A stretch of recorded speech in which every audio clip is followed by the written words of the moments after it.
baby doggy. Tinakain din natin ng ating baon. Binigyan natin siya. Hello. Hello. Tinakain natin. Tapos ako kumain. At least dumating siya. Di pa ako tapos. Nabigyan ko rin siya kahit paano mga kalakotsero. Meron tayo kasi kawawa naman sila. Ngayon bait niya. Pag dog lover ka kasi, ganyan lalapit sila sa iyo. Sa ano? May Rosa Boulevard.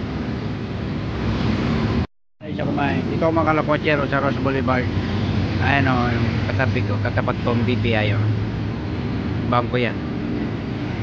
Tsaka yan o, Star City. Nandito ako sa tapat ng Star City. Sakto dito ako nagpahinga. Diyan ako nagatid sa may tramway sa unahan. Ito, abandonado ng building, wala na. Kaya dito ako nagpahinga. Hello, baby doggy ba ito?